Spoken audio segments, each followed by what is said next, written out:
Sejam todos bem-vindos ao estudo diário das Escrituras. Gratidão pelos comentários de vocês.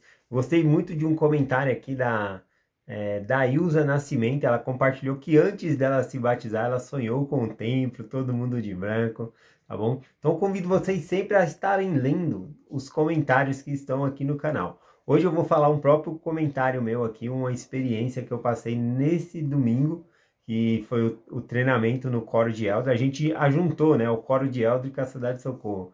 A gente dá aulas da conferência. E tem um canal que eu recomendo para vocês, que é o canal Meu Propósito.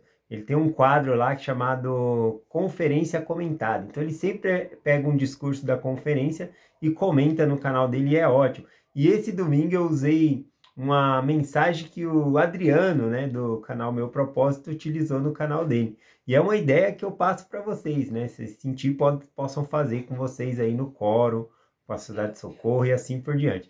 Ele compartilhou um discurso, né, do Quentin Ellen Cook, né? E ele explicando sobre a casa de Israel, o que é a casa de Israel, coligar Israel dos dois lados do véu. E muito interessante no canal do Adriano que ele fez como se fosse uma entrevista, né? Parecia que o apóstolo estava lá, sendo entrevistado por ele, muito legal. Então eu fiz a mesma coisa, eu peguei pelo canal do Adriano, né, o canal Meu Propósito, e aí eu fui gravando a fala, né, do, do apóstolo, e fui anotando as perguntas que o Adriano fez. Então quando chegou no domingo ali, eu peguei e falei assim, hoje a participação a gente vai ter de um apóstolo aqui, tá bom? A gente vai falar ao vivo com ele aqui, vamos ter o nosso treinamento, né? Todo mundo ficou assim, né? Eu levei uma caixinha de Bluetooth, conectei o meu celular na caixinha de Bluetooth para ficar bem alto na sala.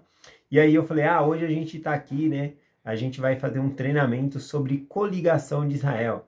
Nós gostaríamos de saber qual que é a sua opinião, né, sobre a coligação de Israel. Mas primeiro quero agradecer o seu tempo, né, que é muito ocupado, mas teve um tempo de fazer aí, por meio da tecnologia, está conosco aqui nesse treinamento. Então essa é a nossa pergunta, o que é, né, a coligação de Israel? Aí eu pegava e apertava aqui no celular para o áudio sair, né, que eu tinha gravado. Aí ele explicava o que era a coligação de Israel, né, nós debatíamos um pouco, aí depois eu fazia outra pergunta, mas quando começou, né, esse assunto de coligação de Israel? Aí eu apertava e ele falava, no Conselho do Céu, né, e começava a falar assim, foi muito interessante essa aula, tá bom?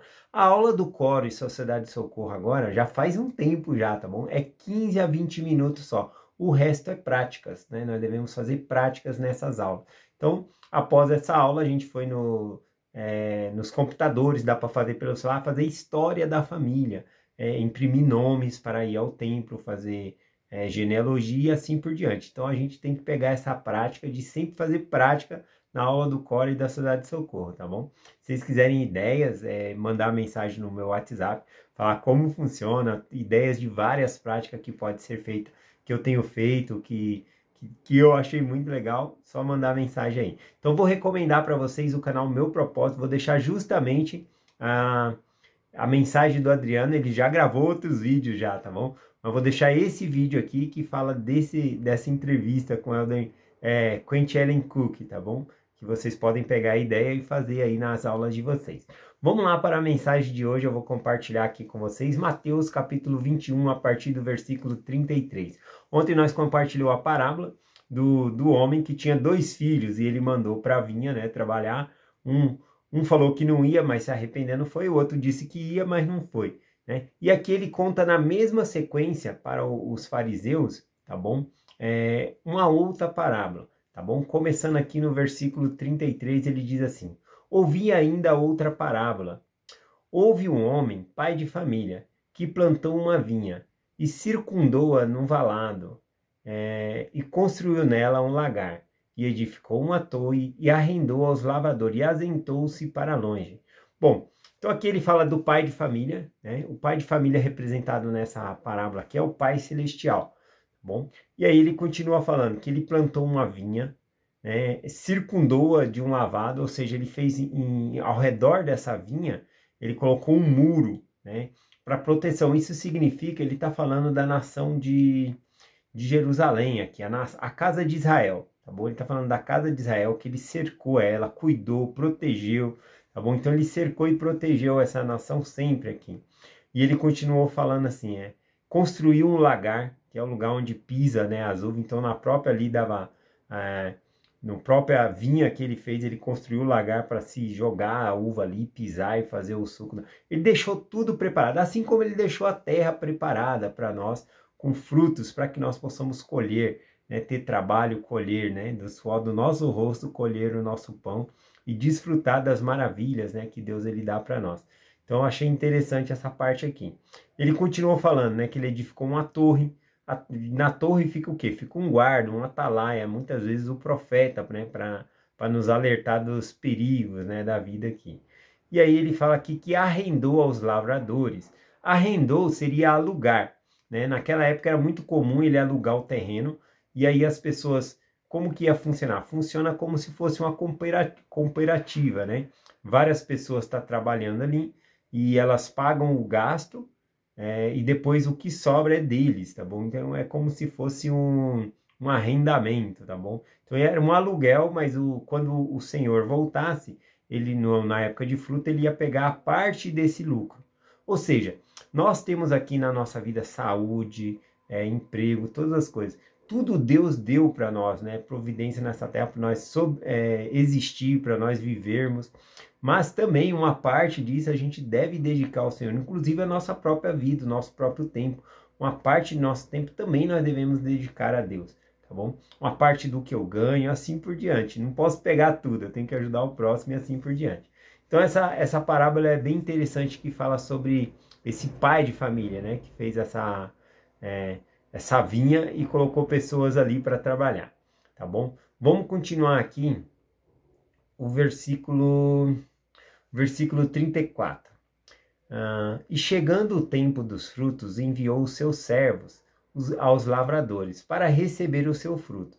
E os lavradores, apoderando-se dos servos, feriu um, matou outros e apredejaram outros. Depois enviou outros servos, em maior número do que os primeiros, e fizeram de igual modo. Então aqui está falando que os lavradores, né, eles se apoderaram da vinha. Eles não queriam dar a parte que era do Senhor. Queriam se apoderar de toda a vinha. Acontece conosco também, né? Porque aqui, claro, ele está falando a parábola é muito clara sobre os fariseus. E eles vão entender que está falando sobre eles, tá bom? Aqui, Jesus é muito claro nisso no final dessa parábola aqui. Mas aqui eu estou fazendo uma aplicação, que nós também vivemos sobre essa terra e muitas vezes nós não devolvemos o que é do Senhor, a gente quer ficar com tudo, né? Então é interessante esse ponto de vista aqui também. Uma das coisas aqui, às vezes o Senhor manda a gente prestarmos conta do nosso tempo para prestar um relatório sobre nossas ministração a outras pessoas. E a gente não pode ficar com raiva dos servos do Senhor que pede, né, para nós prestarmos conta da nossa administração. A gente tem que prestar conta de como a gente está cuidando das famílias que nós somos designados, tá bom? Então eu achei interessante isso. Versículo 37, né? Após mandar os servos, ele manda o próprio filho aqui, ó. E por último, enviou-lhe o seu filho, dizendo: terão respeito ao meu filho. O filho, ele é o herdeiro, né? Aqui o filho, no caso, está representando o próprio Jesus Cristo. O filho é o herdeiro, por isso eles teriam maior respeito. Só que ao invés de terem maior respeito pelo Filho de Deus, né? O que acontece aqui, ó? Mas os lavradores, vendo o filho, disseram entre si: este é o herdeiro, vinde e matemo-los, e apoderaremos da sua herança. E lançaram mão dele, e arrastaram para fora da vinha, e o mataram. Certamente aqui Jesus Cristo também ele está falando dele, do próprio filho, que é ele, o Filho de Deus. E é o que os judeus iriam fazer, arrastar ele para fora de Jerusalém. Ele seria julgado e ele seria morto fora de Jerusalém, né, no Gólgota lá. Então, aqui tem tudo a ver. E quando ele está compartilhando isso, os fariseus entendem, né, essa parábola aqui. Aliás, ele pede para eles mesmo julgar sobre isso. Olha o versículo 40, né? Ele diz assim: quando, pois, vier o Senhor da vinha, o que fará aqueles lavradores? Né? Eles pedem uma palavra. O que vocês acham que vai acontecer quando o dono da vinha vier? O que ele vai fazer com esses lavradores aqui, né? E aí aqui os fariseus, eles acabam condenando a si mesmo, julgando essa parábola. Eles vai e dizem assim, aqui no versículo 41, e disseram-lhe eles: fará perecer horrivelmente os maus e arrendará a vinha a outros lavradores, né? Que no devido tempo lhe deu os seus frutos. Então eles mesmos deram a sentença aqui para eles, né? Falou que o dono da vinha iria matar os lavradores maus e queria pegar a vinha e passar para outras pessoas cuidar da vinha, e no devido tempo ele iria buscar o fruto aqui, tá bom? Então tem uma representação muito forte aqui, que Jesus Cristo ele faz a aplicação da parábola aqui lendo Salmos, capítulo 18, versículo 22, capítulo 18 não, Salmos 118, versículo 22 ao 23. Ele vai ler aqui no versículo 42 e 43, tá bom? Mas aqui é bem importante notar que quando o Senhor fala, né? Quando eles mesmos deram até a sentença, né? Que o Senhor mataria os maus e também arrendaria a vinha para outros, né? Aqui o Senhor vai fazer a própria aplicação dizendo, né? Que os maus são eles e que Jerusalém vai cair, tá bom? E aí os maus com essa queda iriam morrer. E aí então ele fala que o evangelho ele seria dado a outra nação que deu os seus frutos. No caso, os gentios, né? Nós podemos entender tudo isso aqui na sequência do que Cristo vai explicando, ó. Versículo 42 e 43 diz assim: E disse-lhe Jesus: Nunca leste nas Escrituras, né? O leste nas Escrituras aqui é justamente Salmos 118, 22, 23. A pedra que os edificadores rejeitaram, essa foi posta por cabeça de esquina. Pelo Senhor foi feito isso, maravilhoso aos vossos olhos. Portanto, eu vos digo que o reino de Deus vos será tirado, e será dado a uma nação que deu os seus frutos.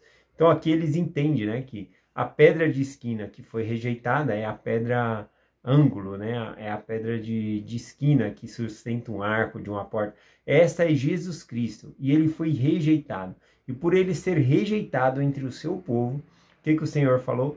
Falou que vai dar então o evangelho a outra nação. Aqui simbolizando os gentios, tá bom? Que ganharia o evangelho e que ao seu tempo produziria os seus frutos. Tá bom? E aqui ele continua, né? Versículo 44, ó. E quem cair sobre esta pedra, que é Cristo, que for contra Cristo, né? Ou contra o Evangelho, despedaçar-o-ei, e sobre quem ela cair, esmagá-lo-á. Né? Aqui me faz lembrar Isaías, capítulo 8, versículo 14 e 15, que fala um pouco sobre isso, né? Sobre que aqueles que Cristo ele se torna pedra de tropeço daqueles que vão contra ele e que vão ser esmiuçados. E também me fez lembrar Daniel capítulo 2, né, daquela visão, né, que Daniel interpreta de Nabucodonosor, daquela pedra cortada do monte, né, uma pedra cortada sem auxílio de mão, que vai derrubar todos os reinos da terra e vai encher a terra, né, simbolizando que quando encher a terra seria o milênio, né, o próprio Senhor reinando. Então todos que se opõem ao reino de Deus aqui na terra vão ser esmiuçados, vão ser despedaçados, como uma pedra gigante mesmo passar sobre outras pedras, né? Vai virar pó, é isso que simboliza aqui, tá bom? Então aqui ele explica claramente, né? E aí os judeus aqui, os fariseus entendem perfeitamente que está falando sobre eles, ó. Versículo 45, 46, para finalizar. E os principais dos sacerdotes e fariseus, ouvindo essa parábola, entendeu que falava deles. E pretendendo prendê-los, receando o povo, porquanto o tinha por profeta. Então eles não prenderam Jesus Cristo, porque o povo ali estava tudo ao redor de Jesus Cristo e não permitiria, né, que ele fosse preso naquela ocasião ali. Mas é interessante que eles mesmos deram a sentença deles. Eles mesmos estavam indo contra o Filho de Deus, tá bom? Então é essa mensagem que eu queria compartilhar hoje sobre o lavrador, né? Os lavradores mal, tá bom? E aí, fazendo algumas aplicações aqui rapidinho para nós, né? Nós também estamos nessa vinha e nós devemos produzir frutos, porque observe que aqueles que não produziram frutos e não deram a parte do Senhor, o Senhor tirou a vinha deles e deu a outras nações, deu a nações dos gentios. E nós também temos que produzir frutos. Então eu peguei alguns versículos aqui rapidinho para compartilhar com vocês. Por exemplo, Em Gênesis 28:14, diz assim: em ti e em tua semente serão todas as famílias da terra abençoadas. É uma promessa feita a Abraão. Aqueles que fossem da semente de Abraão seriam uma bênção para todas as famílias da terra. Ou seja, muitas vezes a gente viu os fariseus aqui tomando a prerrogativa de ser o povo de Deus, mas como exclusividade, como superior a outras pessoas porque tinham o evangelho.